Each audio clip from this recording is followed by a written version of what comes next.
All right, welcome everybody. Nope, that's not even what I meant to click on. I just missed. All right. I'm going to keep going in tech because that's where I'm lowest. But this should be pretty quick. We're not really encountering any resistance yet.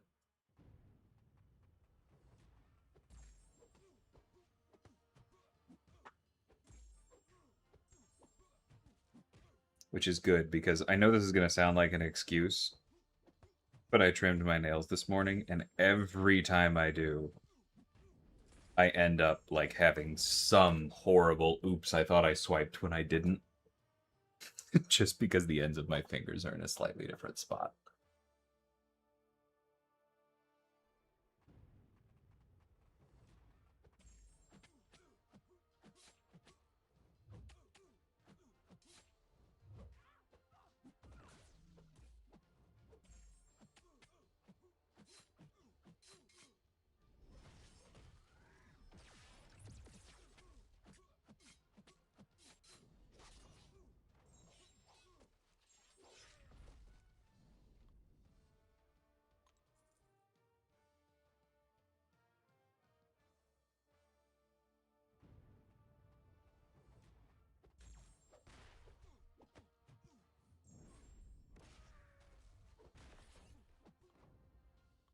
The funny thing about the tech tower I've realized is that you actually kind of want to spend a little bit more time um, looking at the matchups earlier on than you do in some other towers. Simply because so many of them don't crit, and so if the opponent is immune to whatever your damage source is, it just takes so long. Like, you're not going to time out, but you will take longer than you should this early.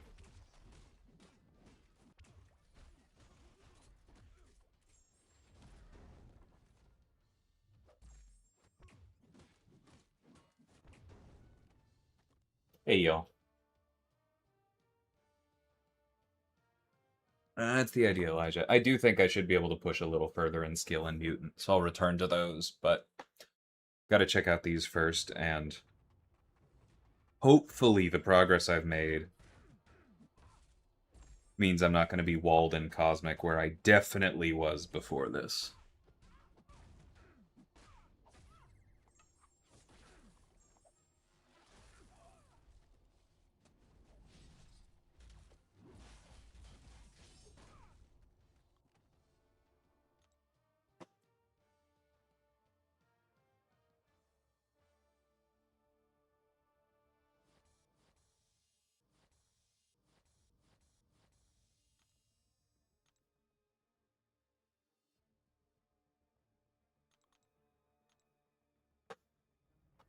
Cool, that's pretty simple.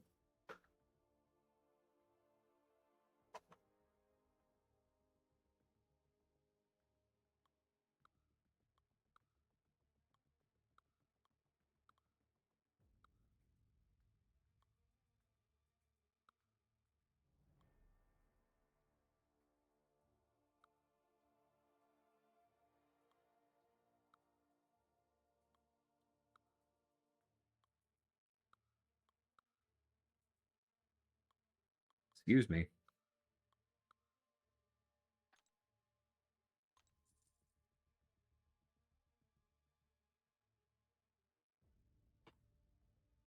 Yeah, absolutely, Kevin. Like, I've never really been a Corvus fan, but at this point I'm hoping he's my next A2 out of the super box. Simply because I think that's the only way that he's really going to be useful to me. Is if he has that 30 CR.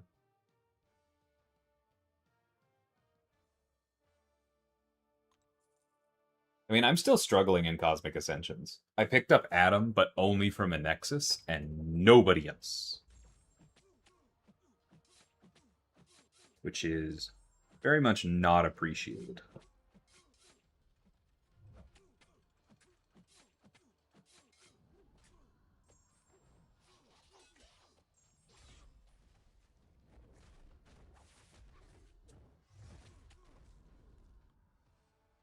Thanks for the follow. Must have opened up around 1,000 crystals all the Nexus, not a single item or mojo. That is how RNG works, yeah. I still don't have mojo myself. I did grab iDoom from a Nexus, which was nice. It was one of the doubles, so he's A2 now. I was planning on saving it, to be perfectly honest, but I ended up not.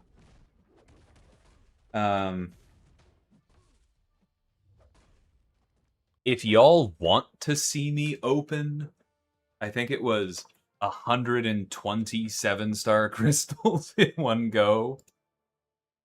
I will make a video of that, but ultimately I decided I just wanted to make it all the way through the Super Duper box. Morning, Magnus.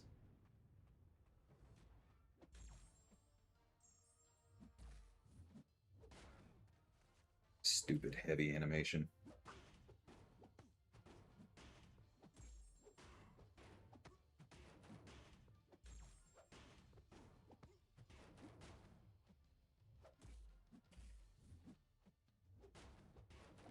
Zoop. Yeah, I will written.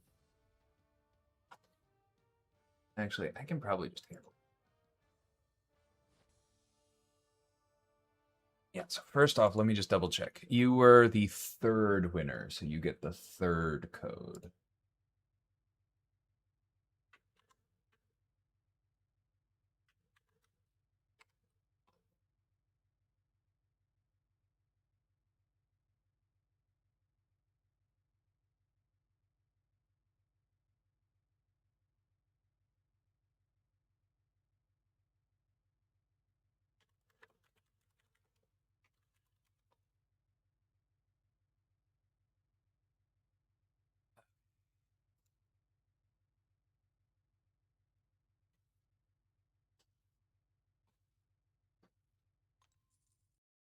Reach out to support, Mauricio.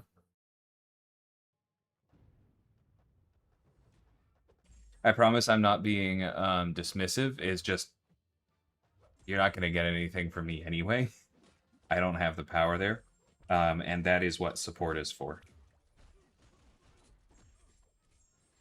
There is a known issue there. There was a bug very early on where some people had the wrong costs for the bundles, and the only way to fix it was to reset it for them.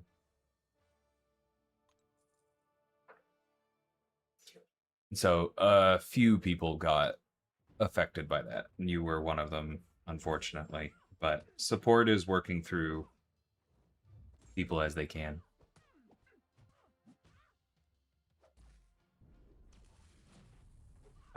Sorry, Elijah.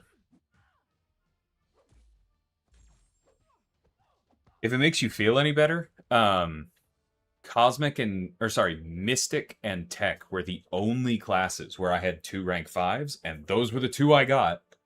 So, as of right now, I still have some more rank 5s to do. Morning, Dilly. As of right now, I still have some more rank 5s to do, but more than 50% of them are either Tech or Mystic, because that's how this works. Hey, Jason, how's it going, dude? Yes, you can, Callum. If you are already in touch with me on Discord, then reach out to me there. If not, I'm at D_L_L. I'll hand that to you.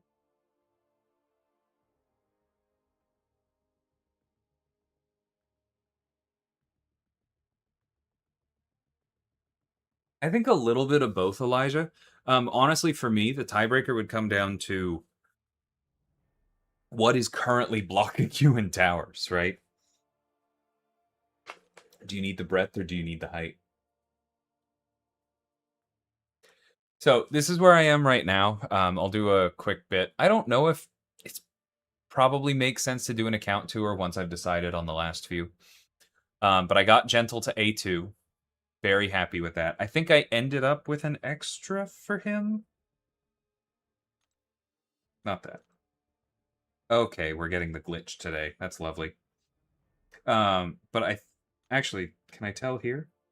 I don't think I can because the Ascension, yeah, the tab is gone. That's fine. I think I have an extra for him. he was already rank 5. I took Paviter to rank 5. I took Arcade to rank 5 after getting him A2 as one of my early ones. Kindred was already rank 5. I took iBomb to rank 5. I think that actually was my 12th. Blue Marvel and Patriot were already there. Sam was already there. Black Panther I got Ascended and took to rank 5. Very happy about that. Carl was already rank 5. Spiral I got to A2 out of the box. That was the other one. Shocker was already rank 5. Thanos was. iDoom is a new A2 rank 4. Spider-Punk is a new A2. Got him out of the Nexus. Reed is a new A2. High Evolutionary and Zemo, I got Ascended for the first time. Those were lovely. They were already rank 4. Adam is newly Ascended. I think he's still rank 3? No. His PI just worse than I thought it was? I guess so.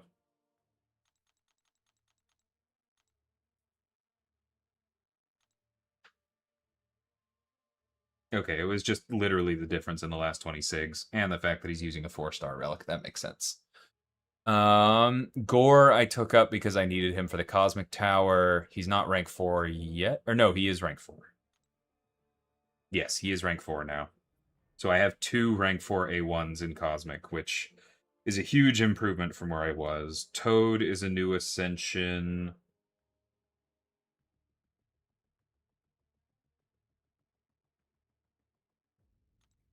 This lowly rank 5 down here amongst my rank 4s. I did go ahead and do the Archangel. I know, that's shocking. The rest of these I think are old.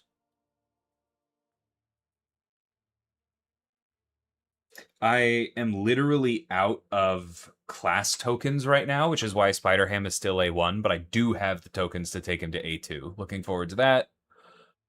I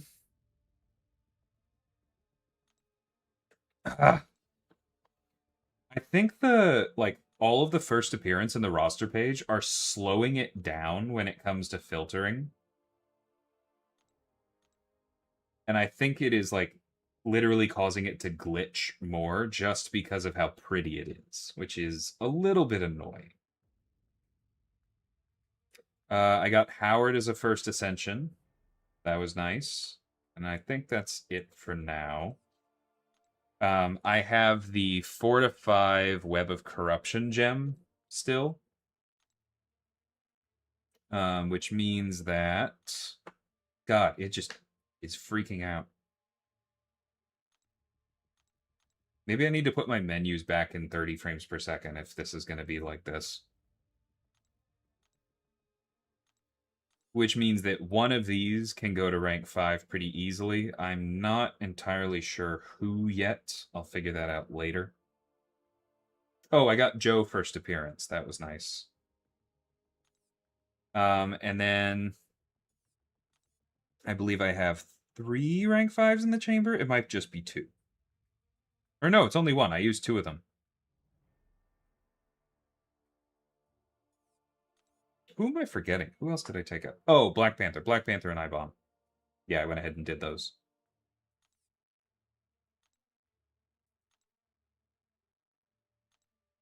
So yeah, I'm at 13, and I will be at 15 when I use all of my stuff. It's gone pretty well.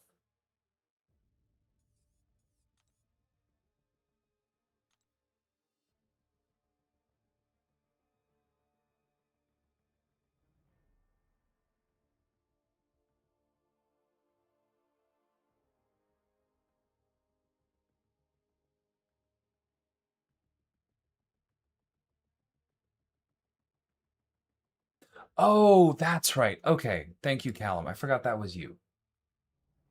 Because I did look for you.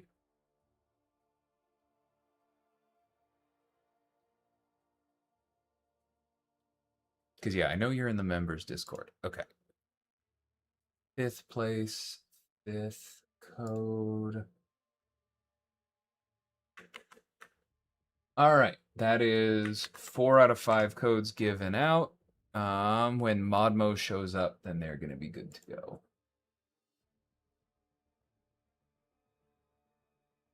Y'all have to let us know what you get.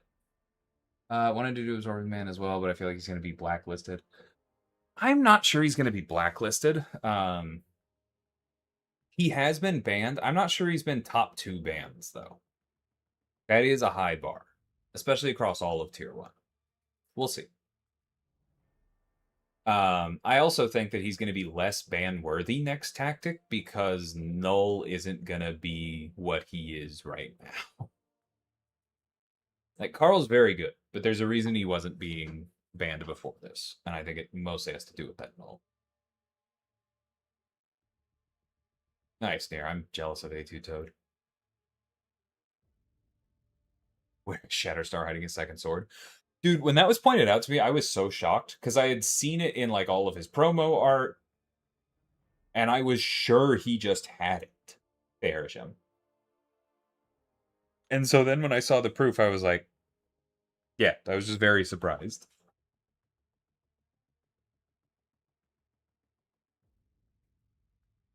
Dr. Bong would be a banger rank 5? Maybe. I'll see how much I get used to him. 7 new rank 5s? Dang, Wendy's. Nice.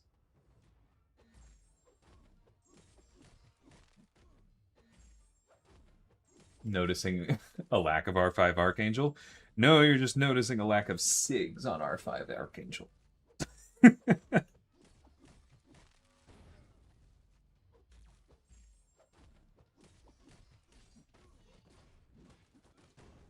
Again.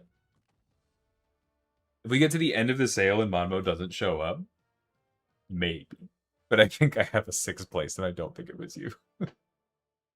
He'll have it one frame and it's gone the next. I think the art team missed. These are very important questions. Yeah, I don't know what's up there. It literally might be an accidental material swap.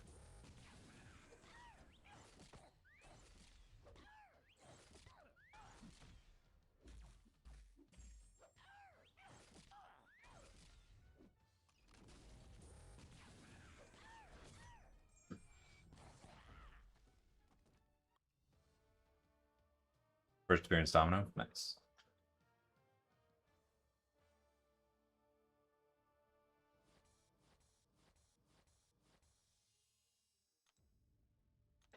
I think that'll age decently well, Atlas. 5K wasn't that much out of this event.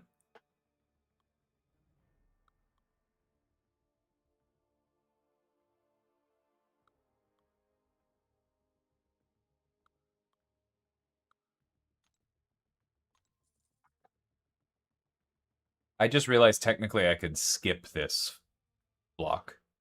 I meet the restrictions, but it might be faster for me to just run through it than to quit out.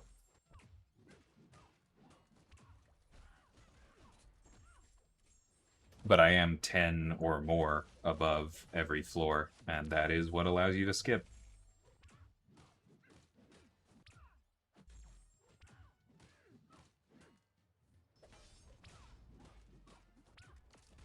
Zzz.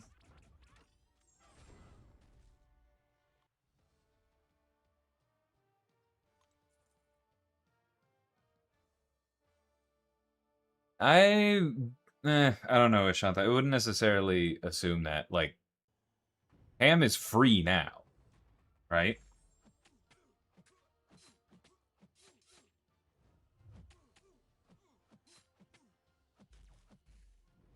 He's just for units. Do you really want to assume that he'll be less units next spring cleaning? And I'm not trying to say that to get you to spend. I'm really not.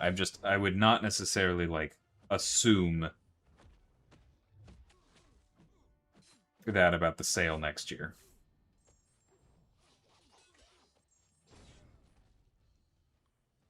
But I'm sorry it didn't line up. Nice, Callum. Congrats on that.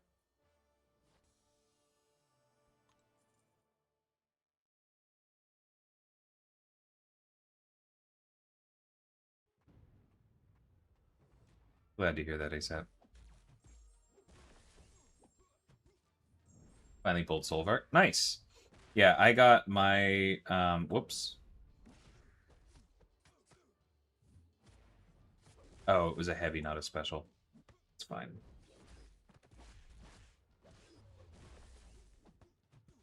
I really thought I threw a heavy there. I got my last missing character from the basic as well. I took up, or not took up, but I finally got and then duped Daredevil Hell's Kitchen. He was the only one missing in the basic for me. I actively ranked up to skip the next block. Yeah, I might. I'll think about it.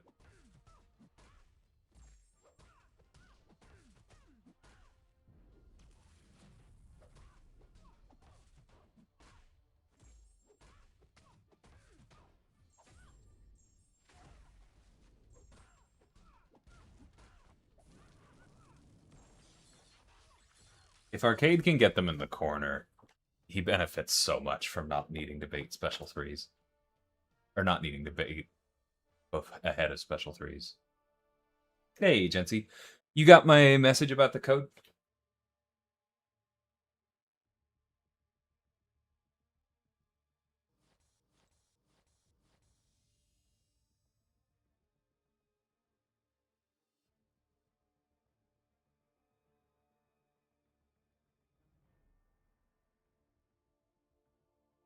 Okay, let's go ahead and line this up and then see how much would I need to rank to get through this.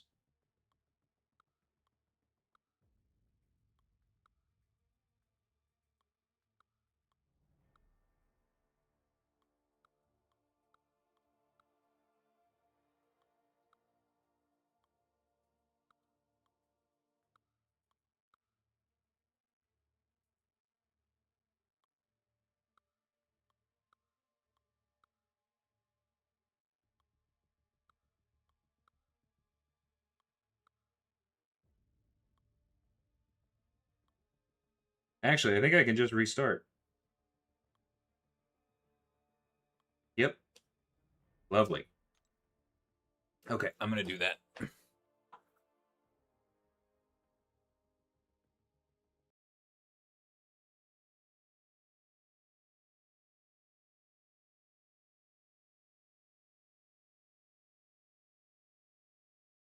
Dude, nice on that ASAP. I got Gentle to A2 and finally picked up Black Panther Civil War. Only A1, but he's also now rank 5. Very happy about that.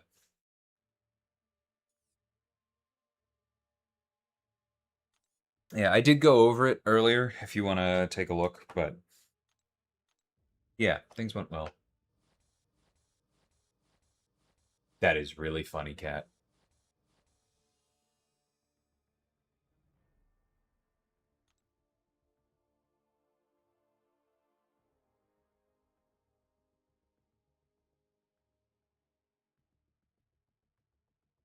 I don't know, Widows. That is like fully outside my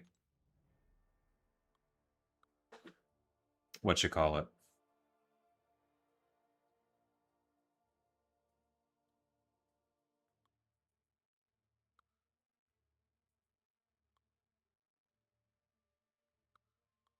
Purview, something like that.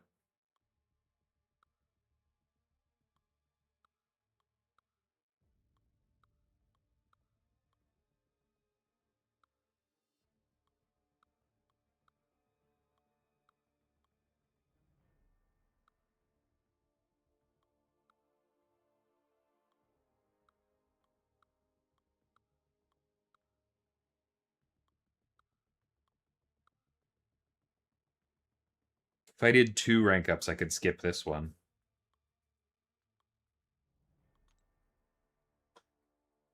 But I'm short of tier 7 basic, so that's okay.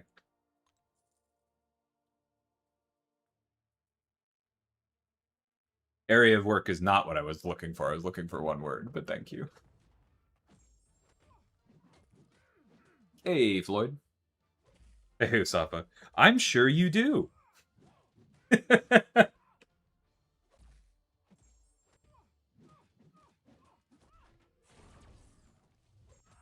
absolutely shocks me.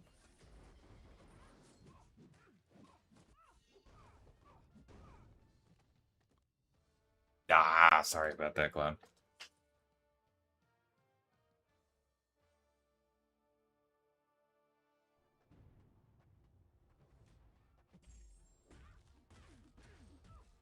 Oops, what am I doing? Not paying attention to who I'm playing.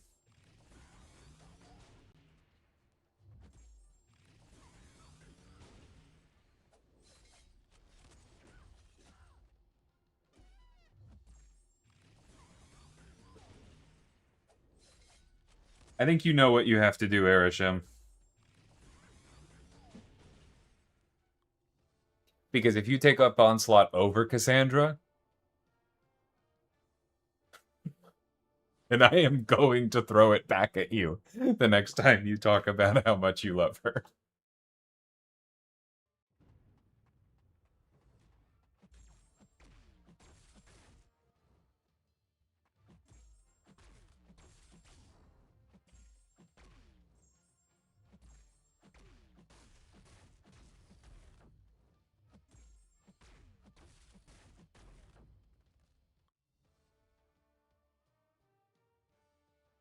I mean, this part of Towers isn't interesting, Jack.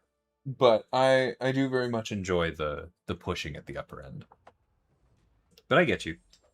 Like, I think viewing it as a foundational mode is relatively or is healthy, right? It's better that than like I'm not having fun, so why does this exist?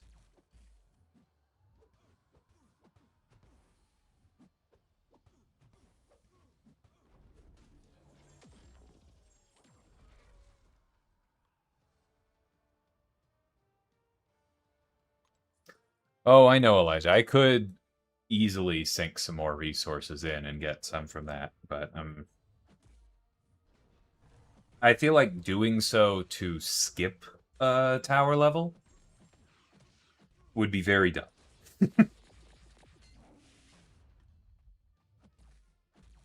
Oh, also I haven't used Dazola yet, which means that I don't have his pre-fight on, so that is a problem.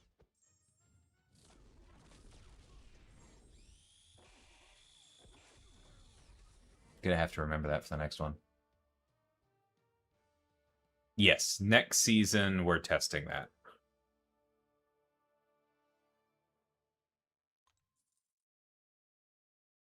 Please be more specific, Magnus. What are you worried about with Nimrod Sig? Nice, Widows. Glad to hear that.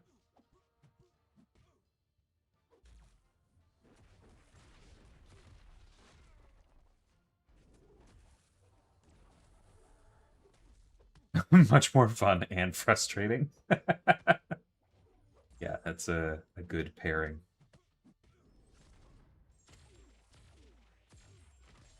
I hear you, Rajat. Still missing Nova and Mojo myself, and both of them have been rank 4 for a long time.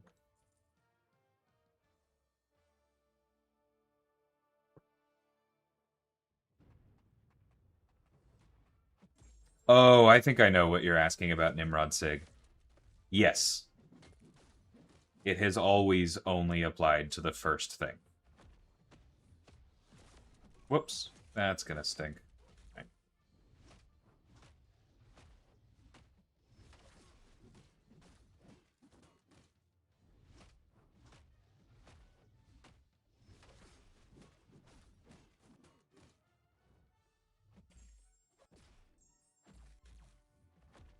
Ah, always wait till after. This freaking guy.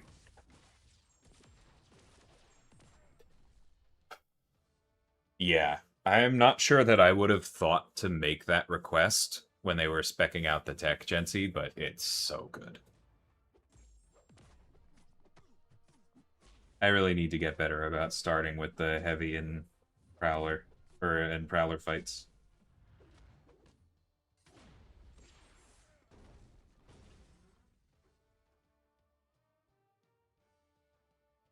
Mm.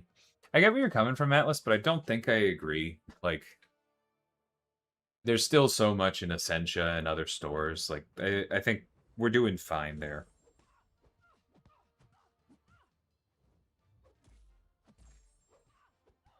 Like, let me put it this way. Part of the point of towers is to ask you to keep your, like, to keep investing in broadening your roster.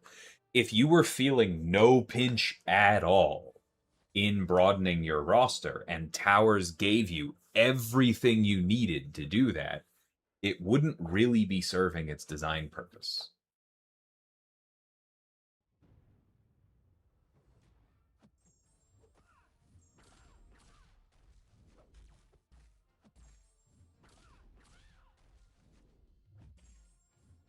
Ouch.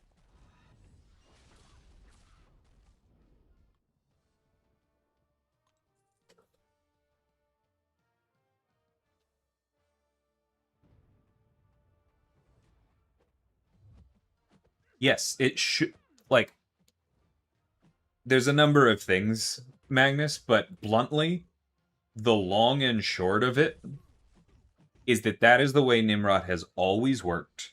That is the way Nimrod has always been balanced. And there is no way on God's green earth that we are going to buff him so that all of his shocks are twice as strong.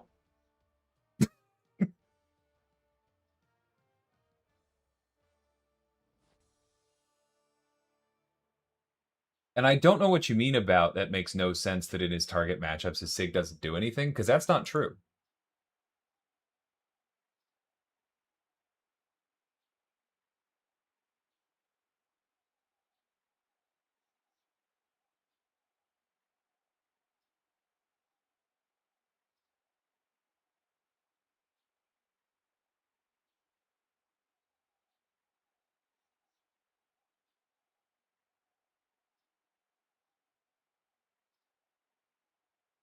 Erisham, if you're going to cut off the sentence in the middle of it, please don't pretend like it's worth responding to.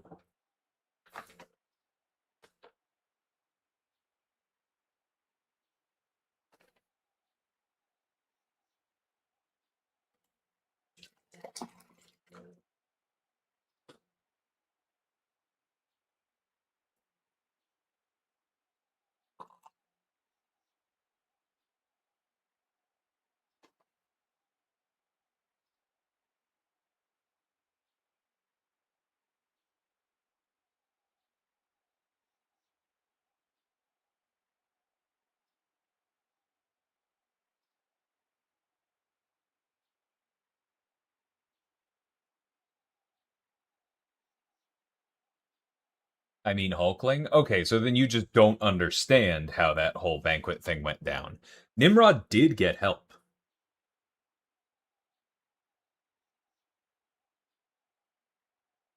They do, Wendy's, just not all of them all the time. Nimrod got beneficial bug fixes. Like, don't make me go find the changelog, right? But Nimrod and Hulkling both got beneficial bug fixes. We are just not going to increase his shock damage by the, I don't know, 50% or whatever that change would imply. Let's please be reasonable.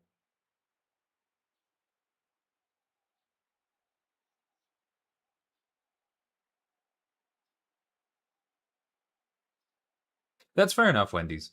I will say that, like, for where I am, I've felt like my roster has been fine for Battlegrounds and for War for a while, and like War is still going to be more important. But I do think when I'm making a rank up and I don't feel like War is giving me a clear direction, Towers probably, excuse me, will help me in, or will help inform the choice beyond that. And it's nice to have that direction.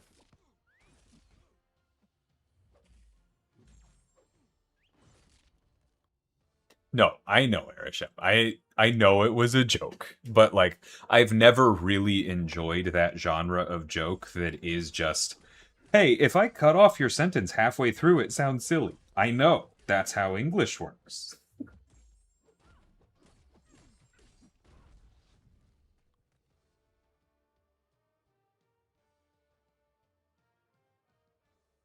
You're dang right I've got the receipts, KJ. I did the bug fixes.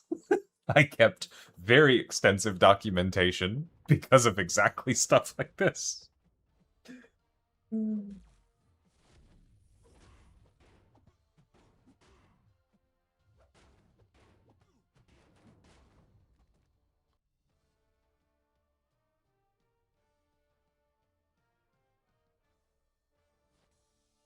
Cute pun, Jack. Congrats on the successful event. Thanks. First Black Panther and A2 Gentle. Yeah.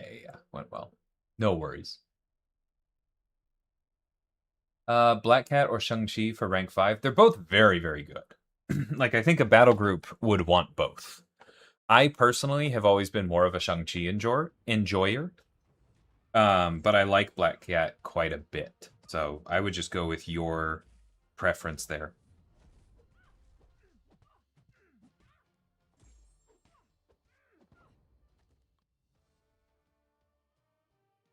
Yeah, I completely agree with that ASAP. Like, literally, I said earlier this stream, I am actively hoping that the next super duper box I open is Corvus, who I hate because my cosmic roster needs the Ascension help.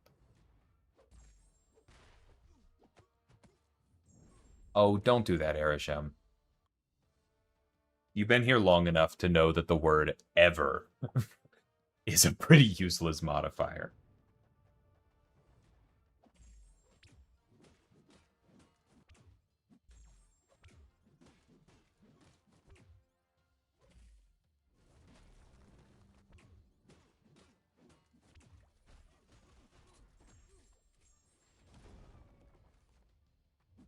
I don't know that I agree with that, Jack, but I do see where you're coming from.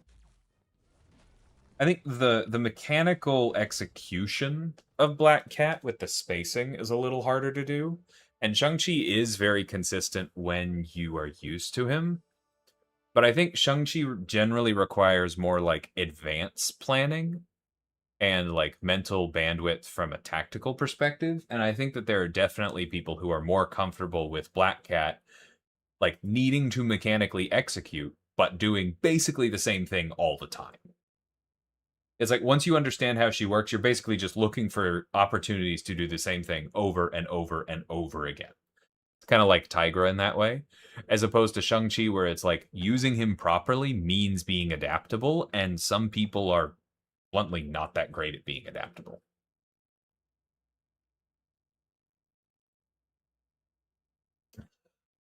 Hey, we'll keep welcome.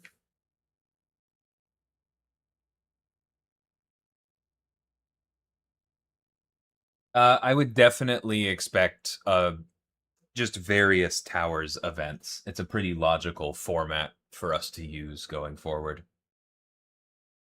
It kind of solves a lot of the inherent problems of how Crucible tech works.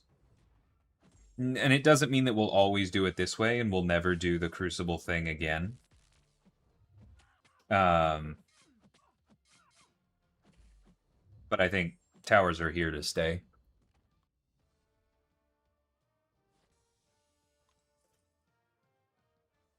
Asking for literally any buff to a Battlecast relic is a tough sell, Jonathan.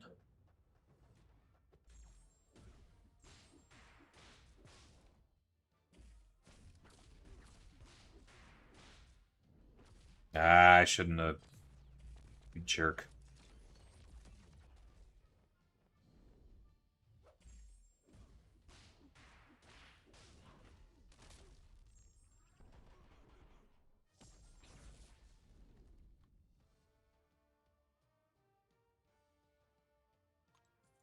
Yeah, I think that's probably a good way to put it, Jack.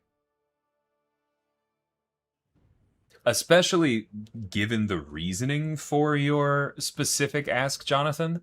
I'm pretty sure that Nimrod's existence is why the Hulkbuster Battlecast does not affect shock passives. Like I think it literally would have if not for him. So getting it changed to benefit him is not likely.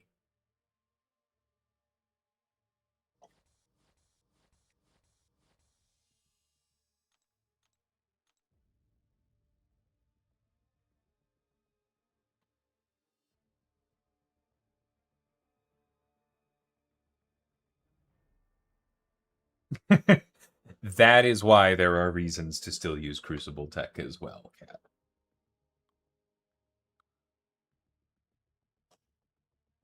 That is exactly why.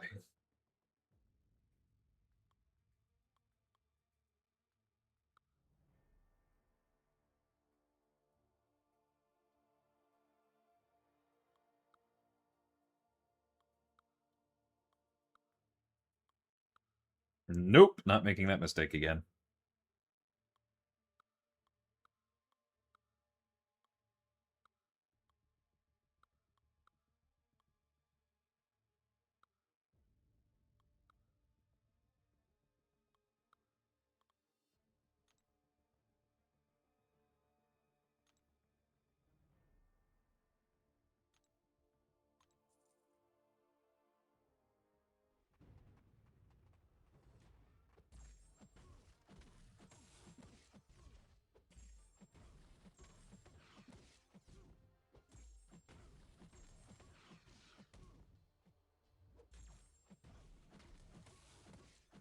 Whoops, that's not what I meant to do. I thought that would still be the special one.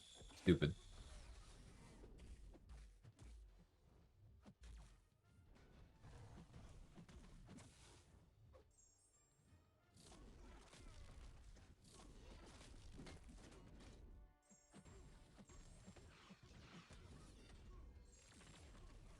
Nice, Bean. How's it going, dude?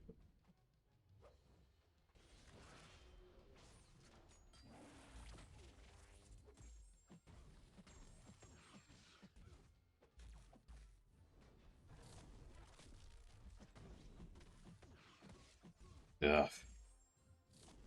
I just need to be doing this for these early rooms for Zola. It doesn't matter.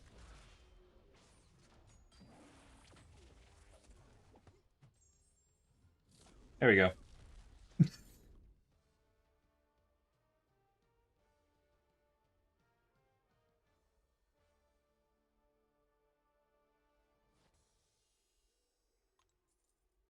Yeah, because Shocker doesn't crit. That'll do it.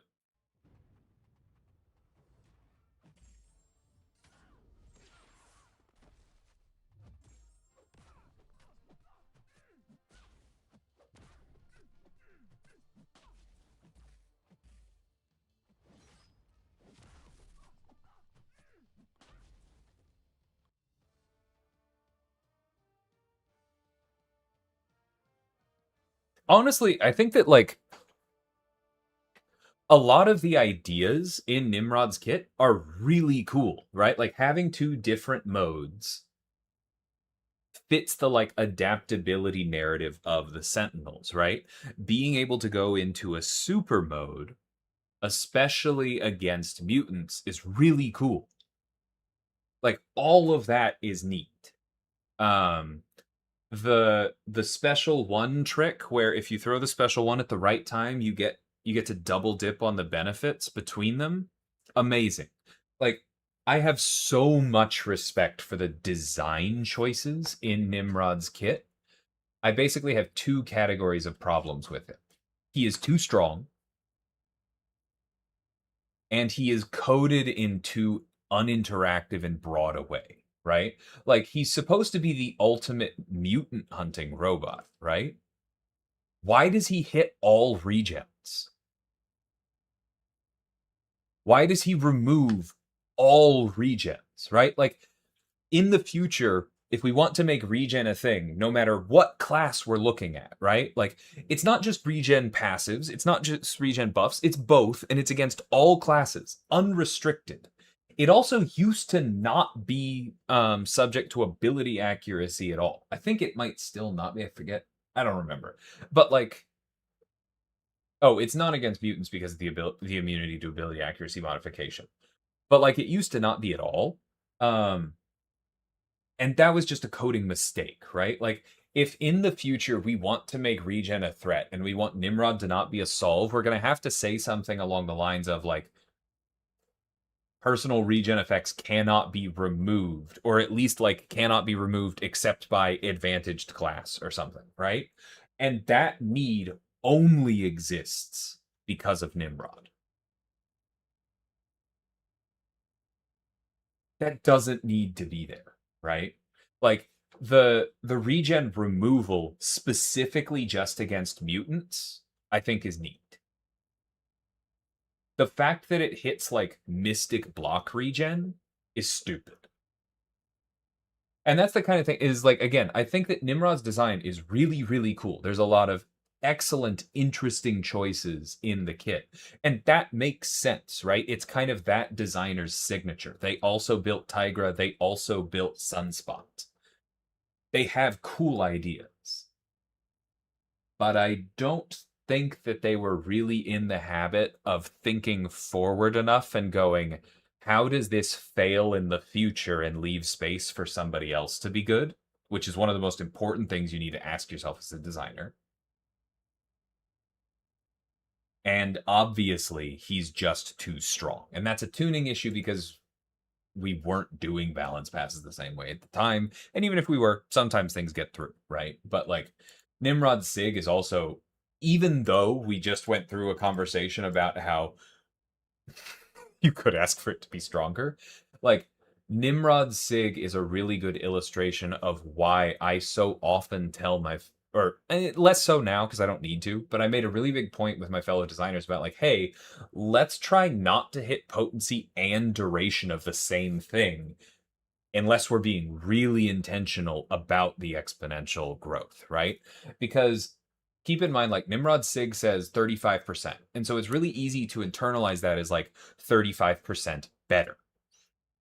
But if you do 1.35 and you take it to the second power, you get 1.8225, which means that that 35% increase to potency and duration is an 82% increase to overall shock damage on the shock that it applies to. That is the kind of thing that is more powerful than it looks. And in a game like this, where bluntly we are trying to sell power. Hi, Blunt. Thanks for the follow. In a game like this where we're trying to sell power, having something be significantly more powerful than it is easily understood as is a bad thing. Because that means that you have sold power in a way that people won't notice and won't pay for. You have hurt yourself in the long run without getting something for it. It is okay to sell power. It is okay for some things to be stronger than others. All of that is good, but it should be obvious because you should get paid for it. Sorry, bit of a soapbox trigger, but hopefully there was something interesting in that. I'm glad to hear that, Floyd. I'm enjoying Towers too.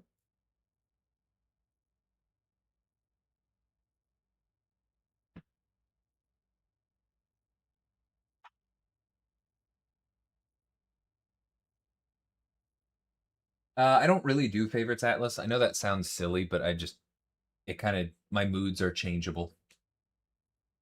Offers are good. I bought a lot of them. I warned my wife yesterday morning. I was like, hey, babe, heads up. I'm going to spend money on the game. Sorry in advance.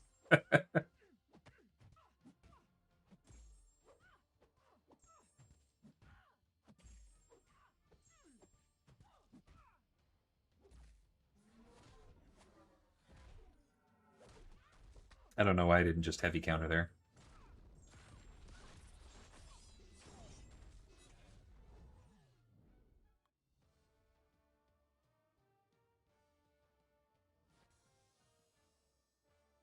Oh, shush, Canuck.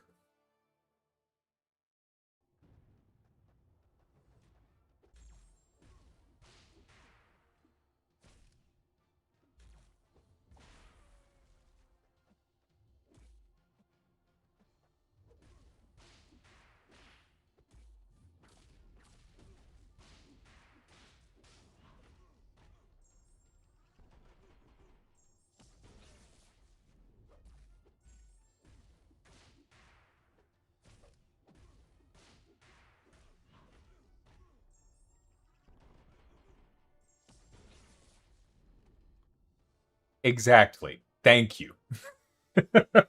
It's like, this is not like some unique crusade from me or anything. These are just intelligent discussions that you're supposed to have about champion design. I'm not like the big bad guy on the design team that is, keeping everybody else from having fun. I'm just the most visible person on the design team.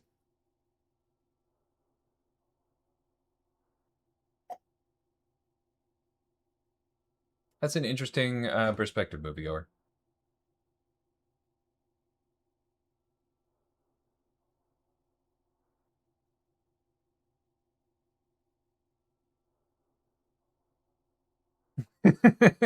That's funny, KJ.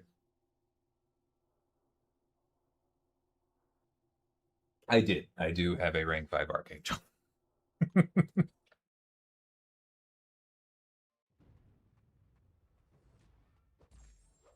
Haha, clown. So what's really funny is that I have no idea why YouTube does this. I'm gonna have to every once in a while it will show just like the completely wrong text, and sometimes it's close and I can kind of figure out what people are talking about. But just now, um in like my chat replay on OBS, I see Jason's message as DLL equals Kabam Karen, and whatever, he can make the joke. But like in YouTube, I see this weird like alphabet thing where for some reason, I don't know, it picked up what he was typing as something else. Or oh no, it's like it's a Google Translate, I think, like auto translating what he said. And it's translating it to DLL equals do not disturb, which is like not even close to what he said. And then I hover over it and it shows the correct thing. Yeah, I know that it's AI being wrong. Like that's always what it is. But I would really love to find out how to turn that off, because whenever I see that symbol, I know it means that I need to check OBS to see what they actually say.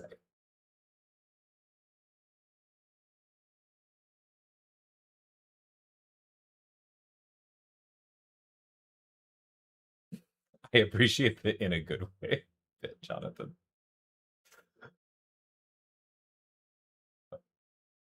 Is kind of funnier. I right? Like it's a believable joke. Like I wouldn't have been shocked if you typed it. I just see that symbol and I'm like, that's probably not what he said.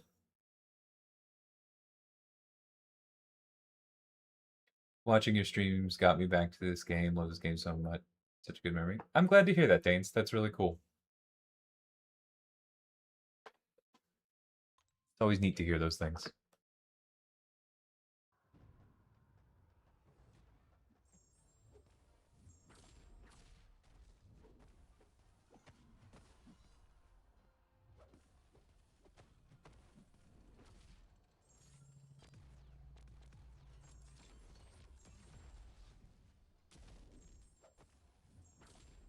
Why did I not charge that heavy? Am I stupid? That's super funny.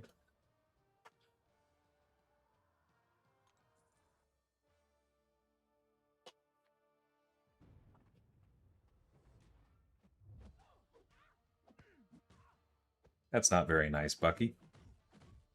You baited me.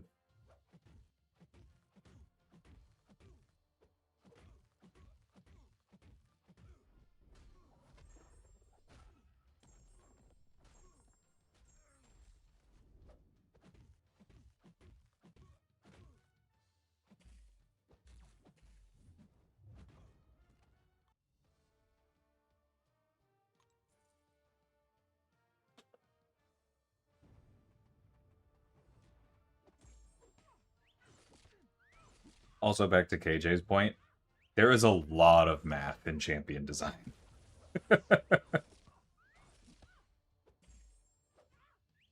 It's kind of funny when sometimes it gets more explicit and somebody's like, ew, math. But it's also like incredibly fundamental to everything we do.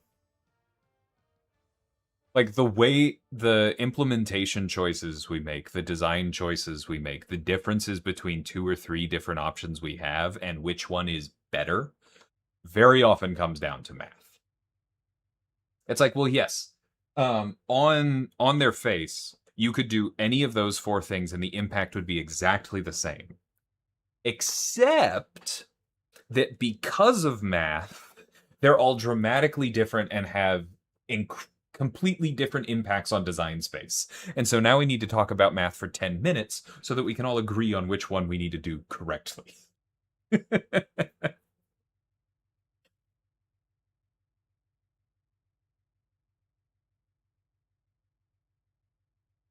If we did, Erisham, we couldn't tell you.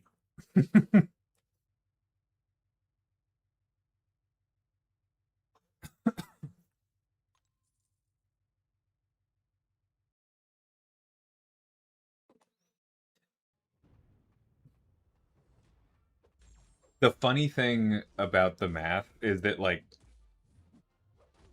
it's actually one of the things I like about the job. And I don't just mean that in a nerdy way. Like, you're allowed to laugh at me, haha, DLL's a nerd. That's fine. But when I was doing music full time, I just like didn't get to use that part of my brain. I was being creative and I was being precise, right? Because there's so much precision in music performance as well. But like I wasn't being mathematically precise. I just wasn't accessing that. And so it's actually been really nice in this job that I do get to do both art and science, right?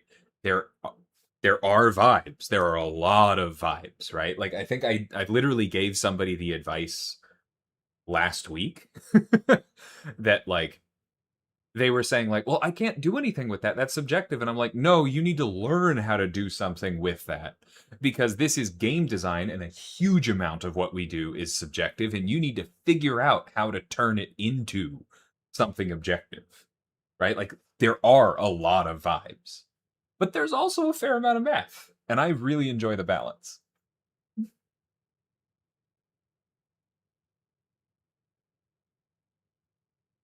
That does not shock me at all, Honeydew. If she's not designed by Honeydew, I don't want it. Guys, can you imagine how this would hit if, like, secretly behind the scenes right now, we had, like, already assigned Luna Snow to me and not Honeydew?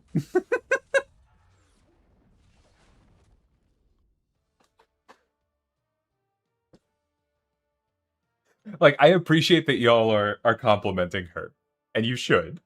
It would be a good fit. But sometimes you need to be a little careful. I'm giving you a super wedgie. That's fair. We can do it at my favorite space-themed, nerdy-ass pizza bar. Unsubbed, unfollowed.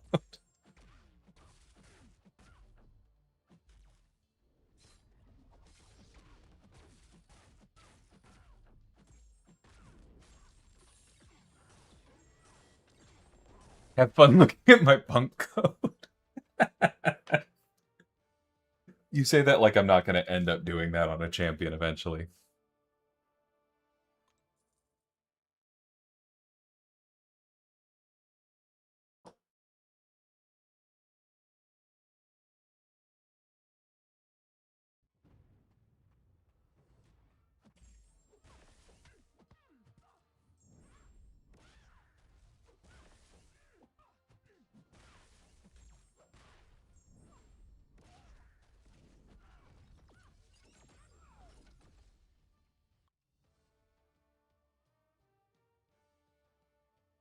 Probably, Rajat. I have no idea when marketing does whatever.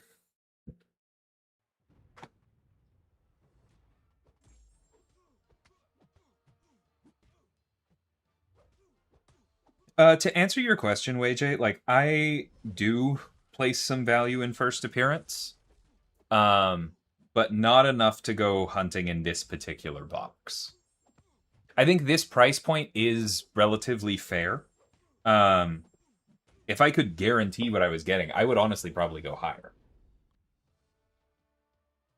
But 35 characters is too much, right? Like once you take out the 36th for the free gift, because that means to guarantee who would I want would be $700. And like again, I value cosmetics. I do not value the like one or two characters out of that box that would mean anything at all to me at $700. And so like if the box had more agency, more choice, or if it was significantly smaller and so the cost for buying it out was lower, both of those would be okay for me. But as it is, I'm not going after it.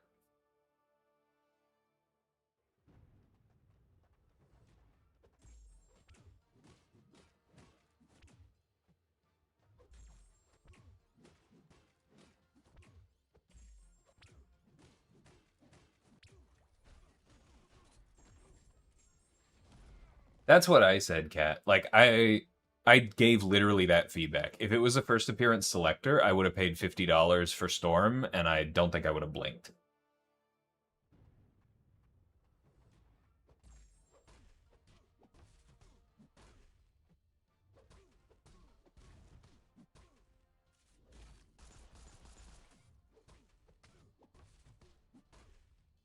Udyad, you're not actually fighting A3 champions anywhere in the game where you're getting, like, the true stats. Towers is modifying the damage that both parties do, so I wouldn't really put any weight on that. Because if you're fighting A3 champs, you're at a significant disadvantage.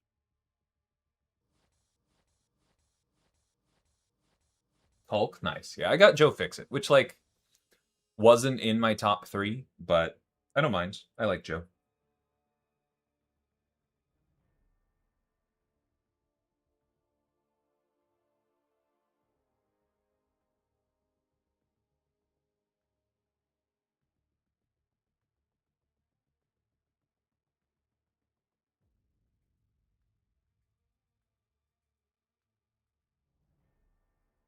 Yeah, I've seen... Have you not seen any of the Cassandra showcases, Arishem?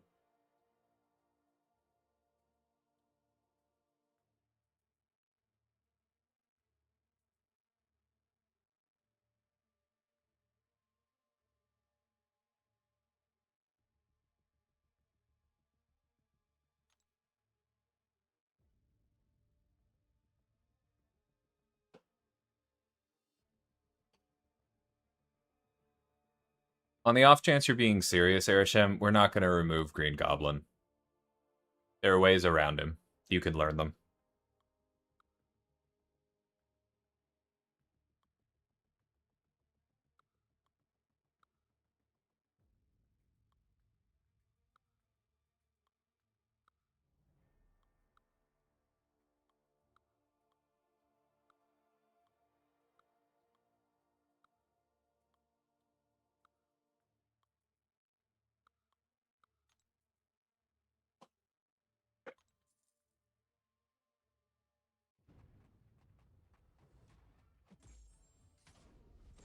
I understand you, Udyad. Did you understand what I said? That Towers is not a good place to be making decisions or evaluations about how various ranks line up?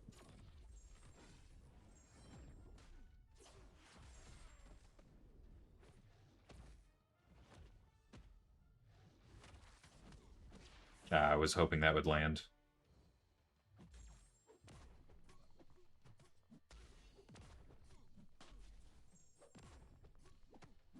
Elsa's a cool one.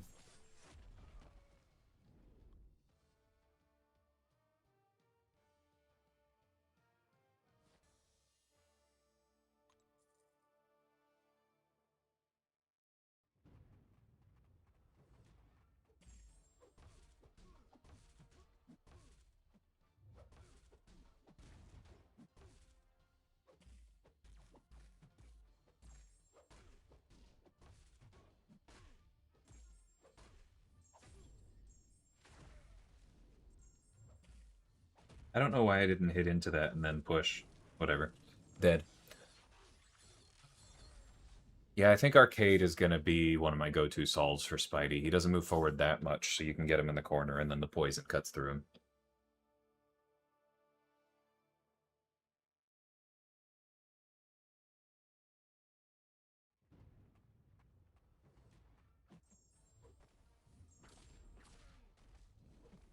Oh, I'm not using Maker's pre-fights. Okay, the other towers really got me in the habit of just not paying attention to pre-fights.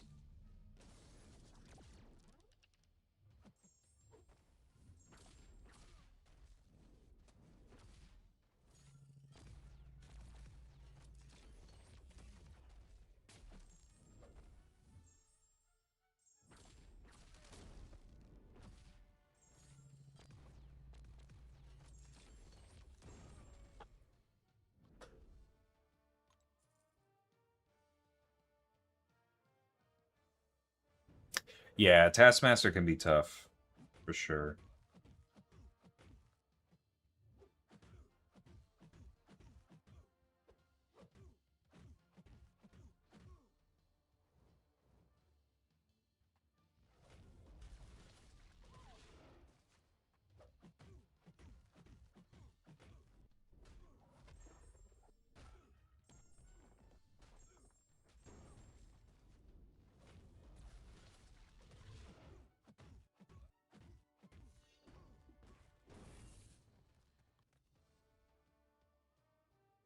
Eight.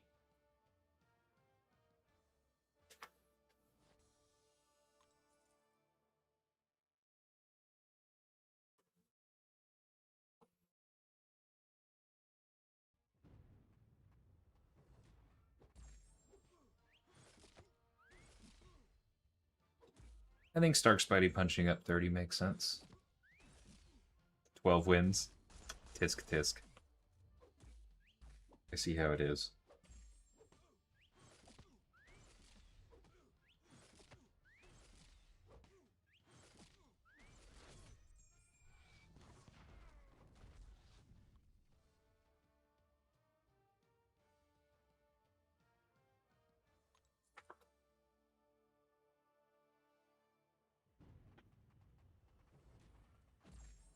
Sounds good, Honeydew.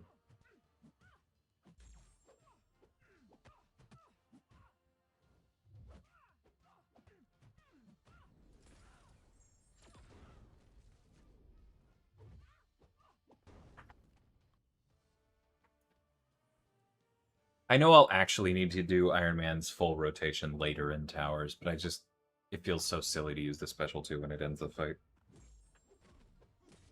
Or if you don't even get to it.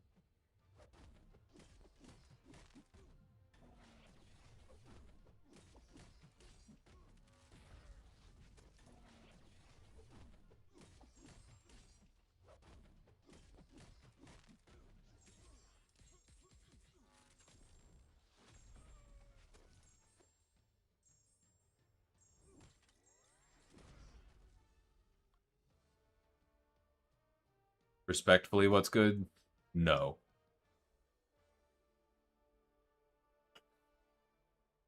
I'm not sure if you were here. Dang. That surprises me, Jason. Turquoise, Honeydew. Um, like, I'm not sure if you were here earlier for the discussion about Nimrod, what's good, but like something that is problematically powerful, but not perceived as that powerful, is bad to release because it means that you are causing yourself future design problems without getting the money that releasing that kind of power should justify.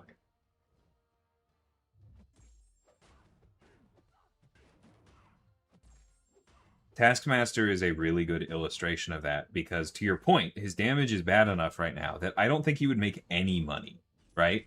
Like, Allison would make some really cool videos. There would be like 20 individual people really happy with their new rank 5s, and nothing else would happen.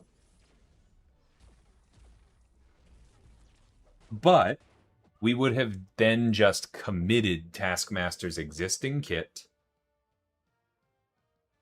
to 7-star, and we would be locked into it for longer, and we would be reinforcing the currently problematic parts of it and make them harder to change when we eventually wanted to make him more appealing to more people.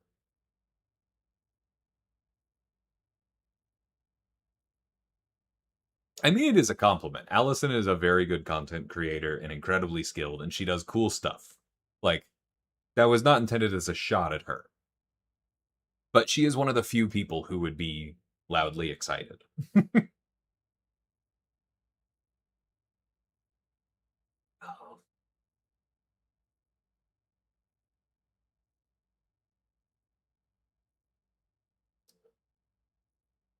Should I get Tigra or Apocalypse from the selector? If you're good with Tigra, I think she's in a better place in the current game, but Apocalypse is otherwise more useful.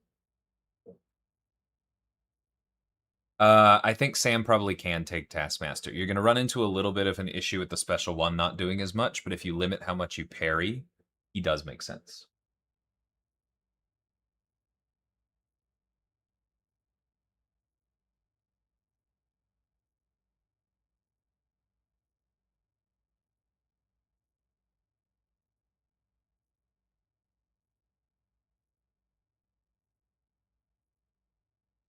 One second.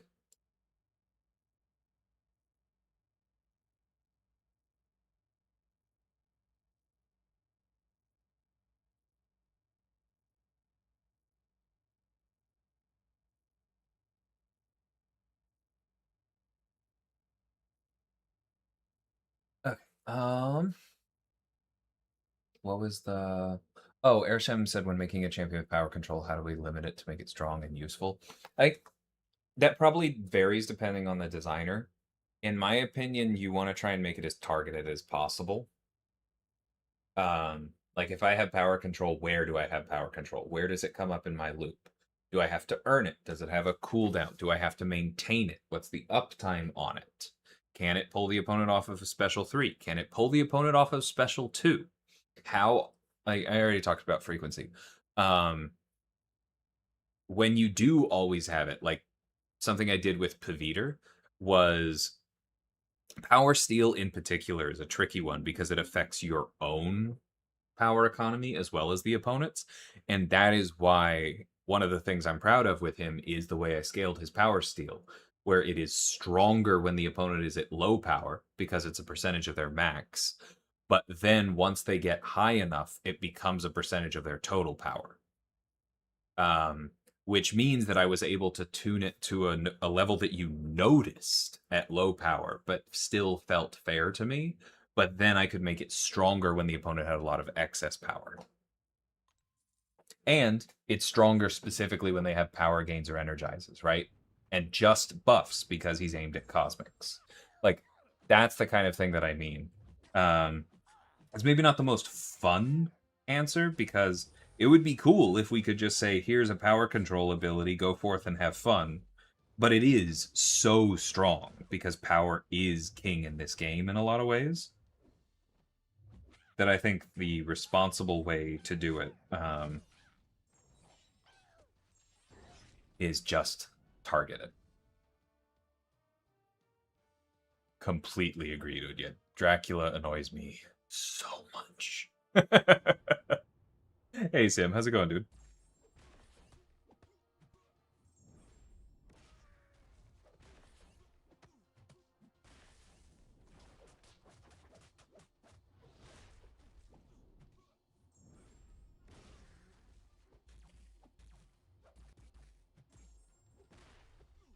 Hey, I successfully reparried North Star. I get a cookie now.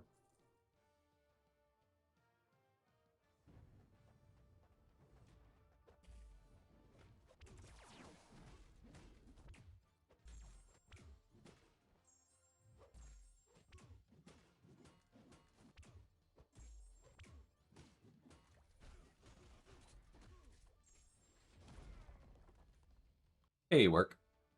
Trying to outrun his special one. You mean the incredible hubris of thinking that maybe this time when I dex, I won't get wrecked by the rest of it? Yeah, Dracula annoys me so much. Oh, I missed the parry. All right.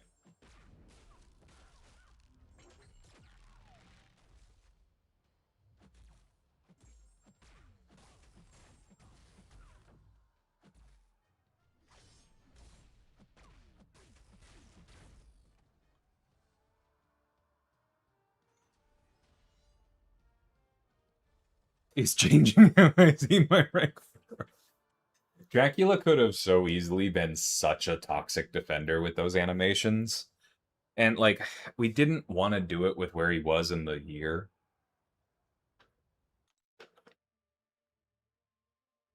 But yeah, he could have been nuts.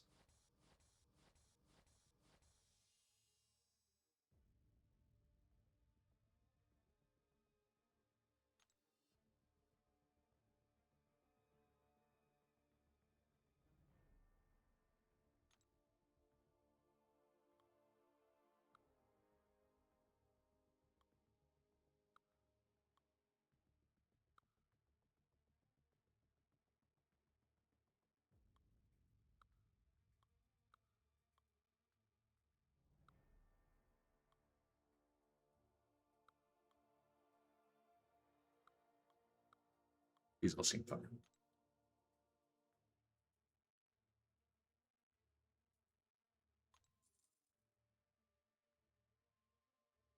I mean, the 411 on how to play Nova. Don't try for intercepts. Parry the opponent, dash back, and then dash back in to build charges. Avoid your... I don't know why I just tried to hold block with him like he's Sam. Avoid your second medium until you get above 75, and then use it to go back below 75 so that you cross over 75 several times in a row, because that's where your stacking Furies come from. And then you want to throw Special 2 with a bunch of Furies, and it goes boom.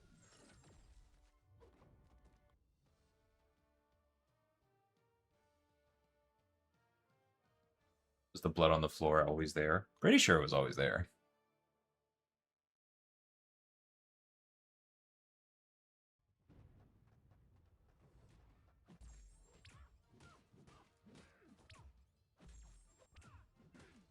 But yeah, the not going for intercepts, despite the fact that that's what his info page looks like it wants, is the biggest level up with Nova. And then the second one is just keep going back and forth over 75.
And he is literally the textbook example of how you over-counter a defender. I say literally like we have a textbook, and that's not true, but she is on all of the documents. I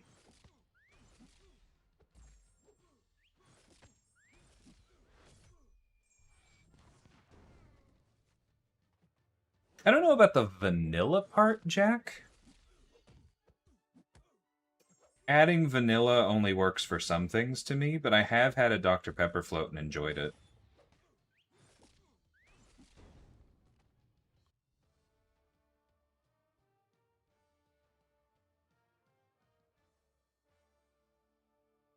I don't know if that hi honeydew is about the documents or about Gallon or about both. But it works regardless. Hey, Delphino. 1 second.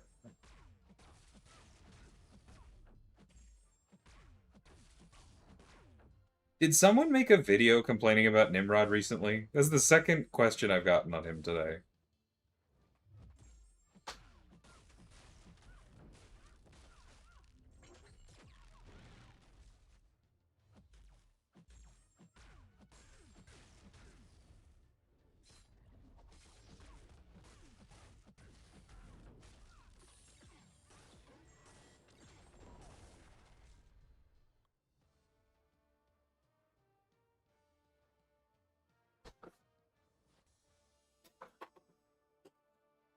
Think I did something real cool. Nice. I look forward to it.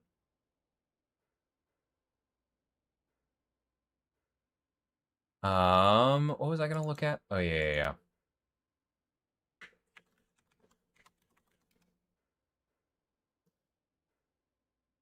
Looking at Nimrod's code,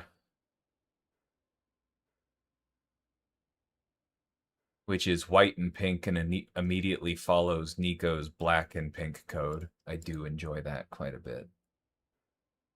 Or Nico's, I think, is black and purple. Anyway.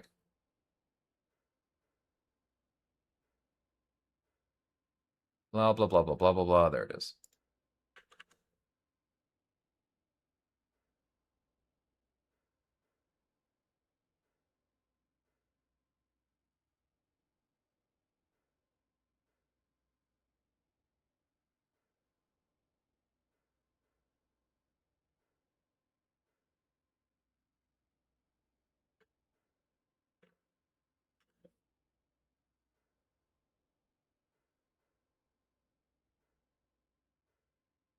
Double checking one thing.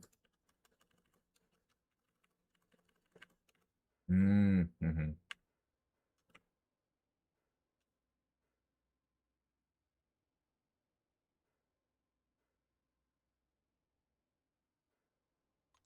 Because before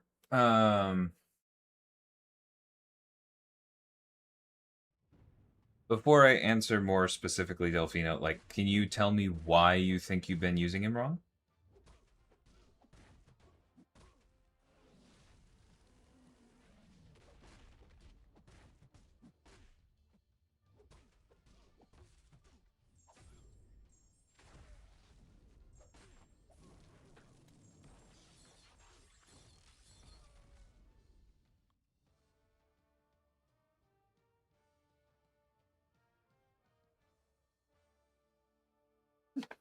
You don't need to be defensive, Canuck.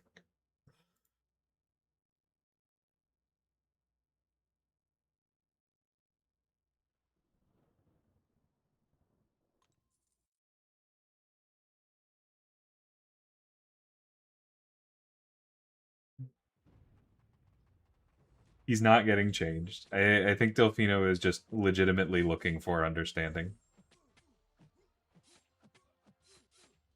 Pretty sure I don't dox myself in it. Mood.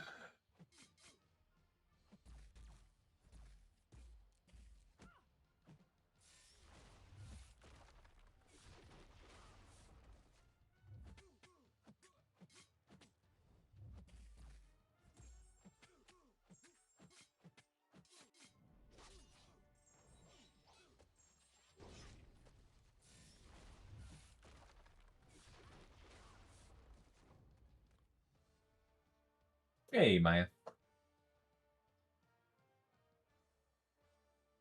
The refresh does not bring it back up. Yes, if you're trying to do that.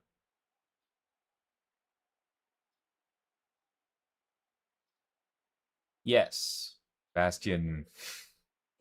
I'm not even gonna finish the joke.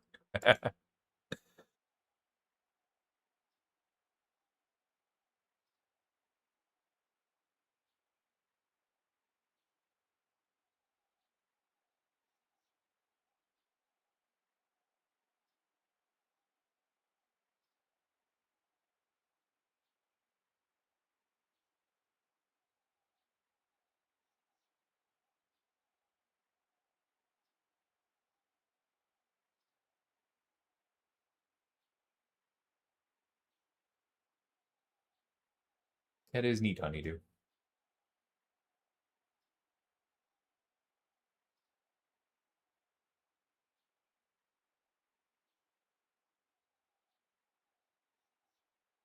I see 11 days remaining. So is this is a paid program for just animating gemstones? Kind of neat.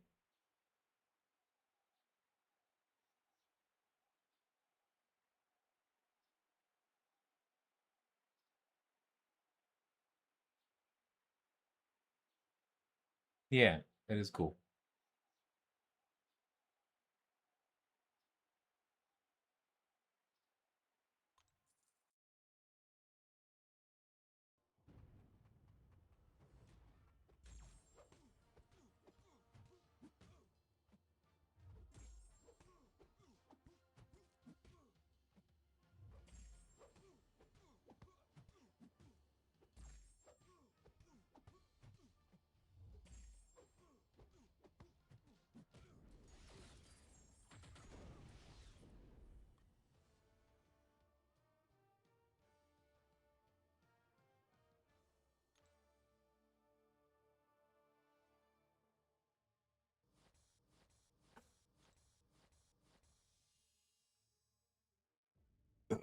This one is going to take a while.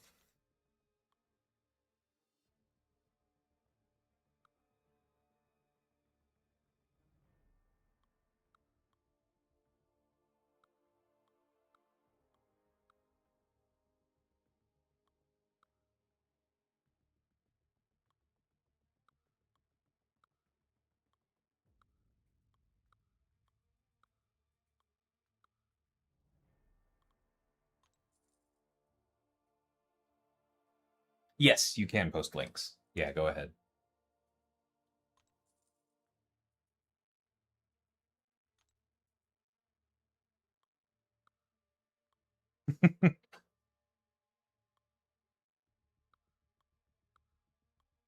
The cool kids chat, also known as the chat for people who haven't watched a certain number of hours of Twitch since yesterday.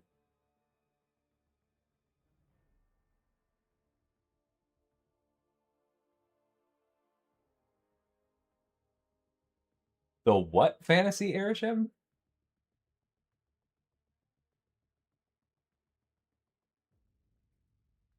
The chat for the obsessively indecisive rank up squad. That's funny.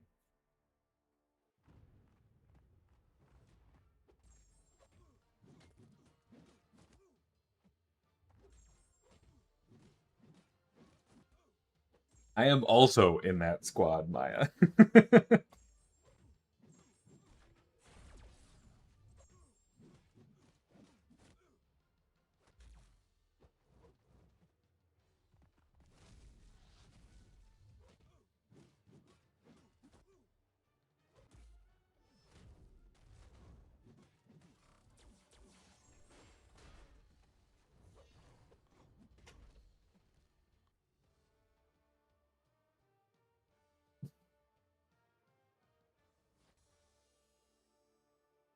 Sun Eater is a very different word.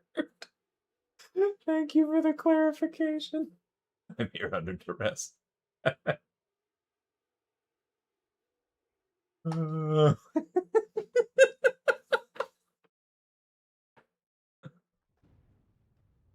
ah, I know exactly what you're talking about, Callum. Texas has a few of those.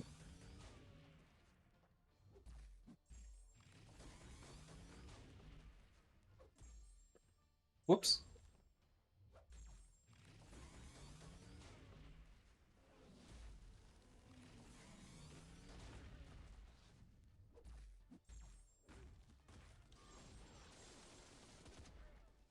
Yes, no, that is his lore. It is just deep enough lore that I don't think any of us went there from your typo.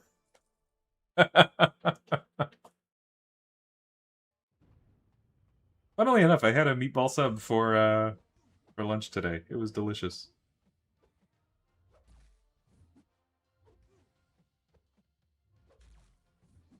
Listen, bud.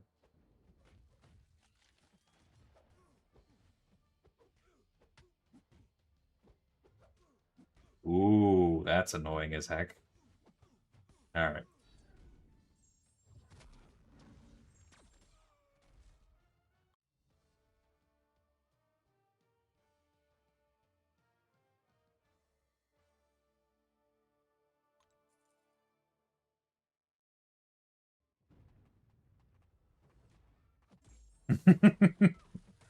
Those are pretty good.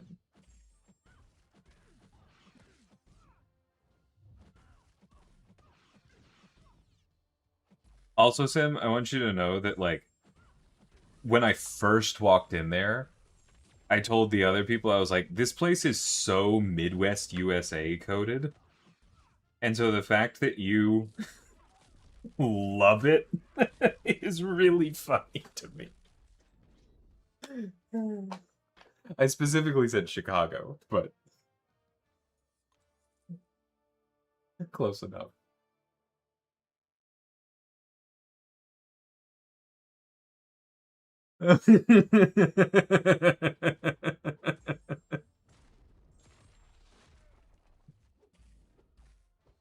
Like, that place would make so much sense in downtown Cleveland.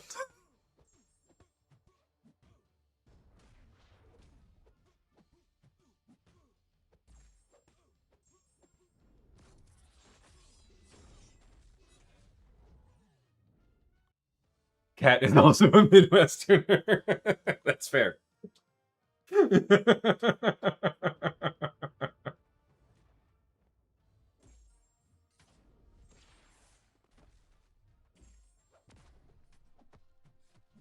Hey, Kurt, how's it going, dude?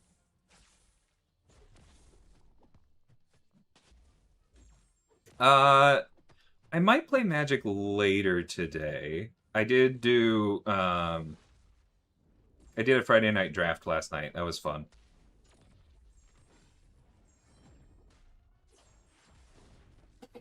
Wasn't the most high-powered draft ever. Blue-white flying weenies, basically. But I went 2-1. It was good. I just lost to the predictable big green deck.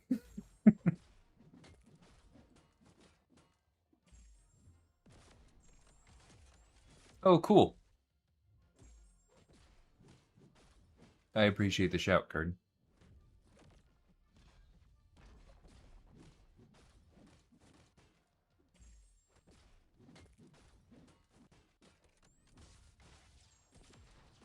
What would Solvark put on a sub?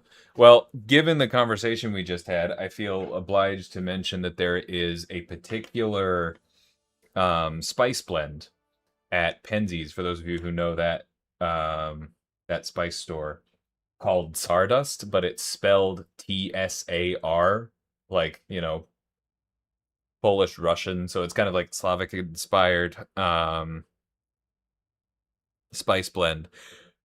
And so I'm gonna go with the star pun because of that. And so now I'm imagining that Solvark is specifically eating like an Eastern European sub with Sardust on it.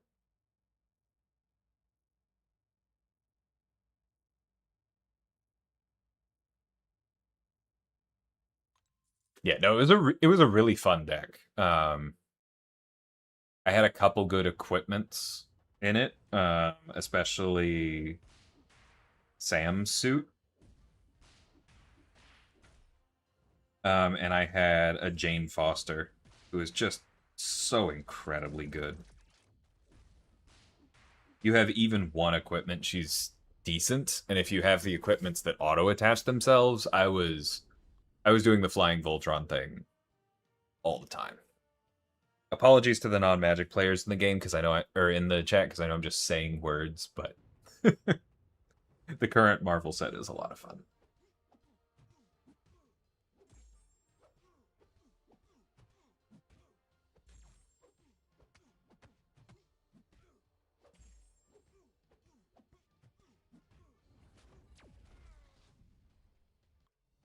Woof, Dilly.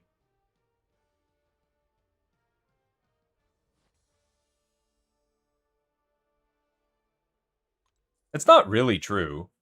Like, I understand what you're saying. Cleveland is not the city it once was. But I enjoyed every time I visited Cleveland. There's some cool stuff there.